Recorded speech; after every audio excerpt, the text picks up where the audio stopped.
안녕하세요. 유목민 전문 유튜버로 돌아온 저스티스입니다. 이번 시간에는 고려 거란 전쟁 드라마가 방영되고 있는 만큼 오랜만에 거란 이야기를 해볼까 합니다. 그래도 자칭 유목민 전문 유튜버인데 오랜만에 돌아온 만큼 여러분들께서 아직 못 들어보셨을 법한 이야기를 해보려고 하는데요. 바로 거란의 기원으로부터 시작해서 10세기에 야유라보기가 제국을 건설하기 전까지 거란이 어떻게 지내왔는지 정리해보는 것입니다. 여러분, 오늘 이야기도 무조건 재미있을 테니까 믿어보시고요. 오랜만에 까먹으시기 전에 좋아요 꾹 누르면서 시작하도록 하겠습니다.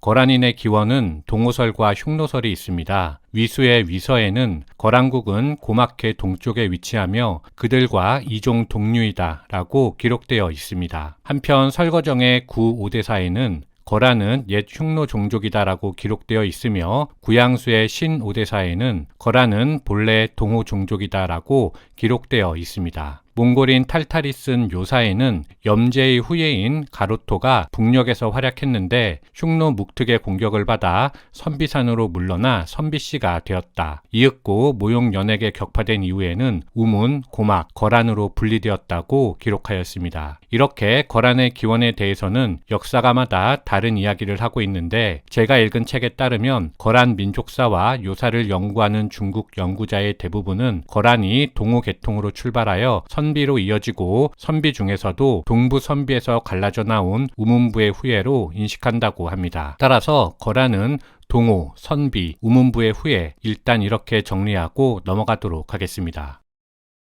거란이 흥기한 시라무렌강과 랴오어강은 고대 문명이 태동한 지역 중 하나입니다. 시라무렌강은 역사서에 요락수, 장락수, 양락수, 황수, 황하라고도 불렸고 랴오어강은 우후진수, 타클신수, 토오진수, 토하 등으로 불렸습니다. 그래서 요즘 책이더라도 이런 용어들이 가끔 등장할 수 있습니다. 그럴 때 어라 갑자기 황하? 이게 뭐지? 하면서 당황하지 마시고 아 여기서 말하는 황하는 그 황하가 아니라 시라무렌 강을 말하는구나 이렇게 생각하시면 되겠습니다. 부연하자면 시라무렌 강이란 말 자체가 누런 강이란 뜻이어서 황하라고 불렀습니다. 한편 이 지역은 1만 년 전에 이미 원시 인류의 족적이 남아있는 동아시아 문명 발상지 중 한 곳이기 때문에 여러 민족의 이동과 융합이 이루어진 곳입니다. 5에서 6천 년 전에는 기후가 온난하고 수원이 풍부해서 농업이 발달하였는데 출토된 신석기 도구들에 의해서 당시 이 지역의 사람들은 농업과 목축업에 종사했음을 알 수 있습니다. 이 신석기 문화를 홍산 문화라고 합니다. 하지만 대략 4에서 5천 년 전이 되면 기후가 점차 한랭해졌고 날이 갈수록 가뭄이 심해지면서 농사를 지을 수 없었기 때문에 사람들이 점차 남쪽으로 이동했습니다. 즉 이때 농경지역에서 유목지역으로 전환된 것이지요. 유목지역이 된 후에 등장하는 거주민들이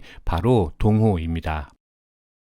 동호 이야기는 춘추시대로 거슬러 올라갑니다. 사마천은 사기에서 연해 북쪽에 동호가 있다고 했습니다. 당시 흉노를 호라 하였는데 흉노의 동쪽에 있었기 때문에 동호라 불렀습니다. 전국시대에 이르면 동호는 세력이 커져서 불악연맹 단계에 이르렀고 그 세력이 연을 위협할 정도로 강력해졌습니다. 이때부터 한나라에 이르기까지 동호는 매우 강성했는데 오히려 당시 흉노는 묵특이 아버지를 살해하고 권력을 잡은 지 얼마 되지 않아 불안정한 시기였습니다. 따라서 동호는 흉노 묵특을 쉽게 생각하고 말과 연지, 토지 등을 요구하다가 묵특의 역공에 말려 불악연맹이 해체되기에 이릅니다. 이후 동호 무리들은 오한산과 선비산으로 물러났는데 이후 사서에는 동호가 아니라 오한이나 선비로 등장하게 됩니다. 오한과 선비는 동호를 구성하는 중요 부락이었지만 동호가 와해된 이후에는 흉노에 속해서 지냈습니다. 선비가 오한보다 북쪽에 있었기 때문에 오한이 중원과 먼저 교류했고 오한이 남하하자 비워진 곳으로 선비가 남하하였습니다. 이후 후한 환제 시기에 선비의 단석괴가 강성해져서 불악연맹을 건설했다가 와해된 적이 있었습니다. 아울러 진나라 후기에는 우문부, 모용부, 단부 등 여러 부락이 형성되기 시작했습니다. 그러던 중 386년에 탁발부의 탁발규가 북위를 건국하였고 3년 뒤 북벌을 감행하자 송막 지역에서 유목하던 우문부 무리들이 시라무렌강 남쪽에서 북위를 맞아 싸웠지만 대패하였습니다. 따라서 우문부는 이후 고막해와 거란으로 양분되어 각자 독립적으로 발전하게 됩니다. 고막해는 북위 근처의 랴오어 일대에서 거주했고 거란은 그 북쪽 시라무렌 유역에서 유목하며 살아가게 되었습니다. 이후 거란은 북위에 사신을 보내 조공하며 지냈고 5세기 중엽에 이르면 북위 행사의 말석에 낄 수 있는 지위를 얻어냈습니다. 거란이 북위로부터 인정받고 안정적으로 조공하며 사신을 주고받자 주변의 부족들이 거란 중심으로 모여들었는데 그들이 연합하면서 새롭게 연맹이 탄생했습니다. 이를 고팔부 연맹이라고 하는데요. 5세기 중엽부터 6세기 중엽까지 거란이 고팔부 연맹의 핵심 세력으로 활약하였습니다. 그러다가 6세기 중엽 돌궐이 흥기하였는데 거란의 서쪽에서 거란보다 강력한 국가였던 유연이 멸망하자 거란은 돌궐에 기부하였습니다. 이렇게 고팔부 연맹은 해체되었습니다. 이때 돌궐에 귀부하지 않은 약 1만여 호는 고구려에 합류하였습니다. 한편 중원에서는 수나라가 건국되었고 돌궐이 분열하자 수문제는 거란에게 다시 옛 땅에서 살 수 있도록 허락하였습니다. 그러자 고구려나 돌궐에 예속해 있던 사람들 중 일부가 돌아왔고 수말 당초에 이르면 거란은 두 번째 불학 연맹인 대하씨 연맹을 조직할 수 있었습니다. 대하씨 연맹도 8개 불학으로 구성된 연맹이었는데 이를 통해 대하씨의 8부가 고팔부에서 발전되어 재조직된 것임을 알 수 있습니다. 당나라 초기에 대하씨 연맹은 계속 입주하여 조공하였기 때문에 당나라는 그 보답으로 송막 도독부를 설치하여 대하씨 연맹의 수령을 도독으로 책봉하였습니다. 이후 당나라는 거란을 이용해서 돌궐을 견제하고 돌궐을 이용해 거란을 막아내려는 이의제의 정책을 사용하였습니다. 전반적으로 7세기 중반까지는 거란과 당나라가 우호적인 관계를 계속했다고 볼 수 있으며 그 이후부터는 점차 전쟁을 치르게 됩니다. 특히 7세기 말 무측천 통치 기간에 대규모 반당 전쟁이 발생한 것은 기억해 둘만 합니다. 송막도독 이진충과 귀성주 자사 손만영이 당나라 영주도독 조문회의 만행에 반기를 들고 북경으로 진군하였고 당나라가 패퇴하여 위기에 몰렸습니다. 그런데 이때 돌궐의 묵철이 기회를 틈타 당나라와 교섭하였고 그 결과 거란은 돌궐과 접전을 펼쳤지만 패배하였습니다. 따라서 거란은 돌궐에게 항복하였는데 이후 당과 거란은 20여 년간 관계가 끊어지게 됩니다. 당 현종이 715년에 송막도독부를 다시 설치하였고 대하씨 연맹의 수령 실화를 도독으로 삼았습니다. 실화 사후에는 가도루라는 장군이 패권을 잡았는데 그가 대하씨가 아닌 요련씨의 굴렬이라는 자를 수령으로 내세우면서 이후 대하씨 연맹은 요련씨 연맹으로 바뀌었습니다.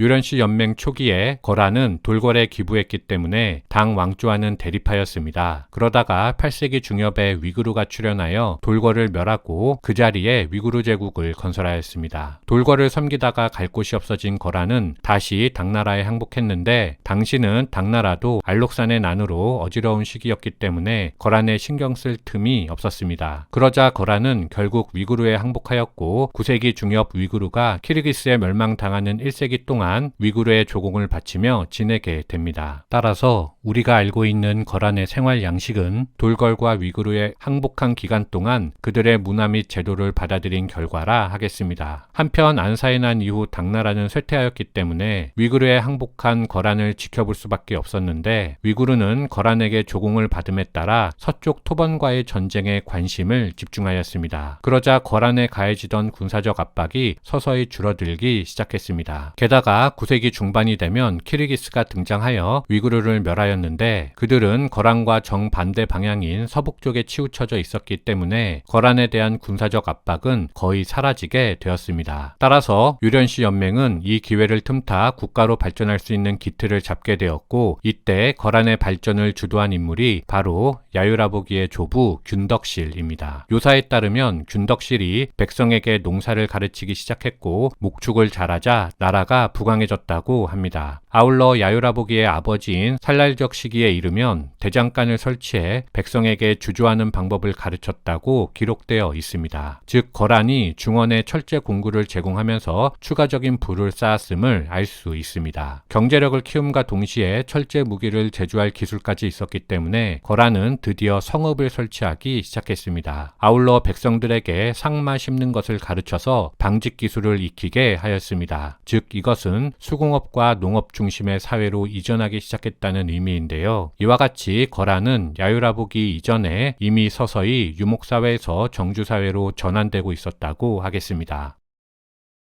위구르 멸망 후 경제력과 군사력이 강성해진 거란은 주변의 부족들을 조금씩 침략하기 시작했습니다. 북쪽으로는 우걸과 시리를 약탈하였고 남쪽으로는 해, 습 등을 공격하면서 인구와 가축을 노획하였으므로 그 부는 더욱더 쌓여만 갔습니다. 그런데 먹고 사는 문제가 해결되자 연맹 내부에서 자연스럽게 권력투쟁이 발생하기 시작했습니다. 원래 진랄부는 유련시 연맹에서 가장 강력한 부락 중 하나였습니다. 진랄부의 수령 이 연맹의 군사 수장을 겸임했기 때문인데요. 진랄부의 수령은 줄곧 야유씨 가족 중에서 선출되어 왔습니다. 하지만 야유씨 내부의 권력투쟁으로 야유라보기의 조부 균덕실이 일익은 자리를 상실하였고 그 덕분에 야유라보기는 태어난 후에 할머니에 의해 별장에 숨겨진 채 외부인에게 발견되지 않으며 자라나게 됩니다. 그렇게 성장한 야유라보기가 재등장하였고 권력투쟁 과정에서 901년 진랄부의 일익은 겸 연맹의 군사 수령으로 임명되었습니다. 요사에 따르면 거란의 직위 중 우월이라는 지위가 있었는데 우월은 연맹장 바로 밑에 2인자를 부르는 말이었습니다. 돌궐로 따지면 야부구인데요. 903년에 야유라보기는 우월이 되었고 907년에는 요련씨를 대신해서 연맹의 수령이 되었습니다.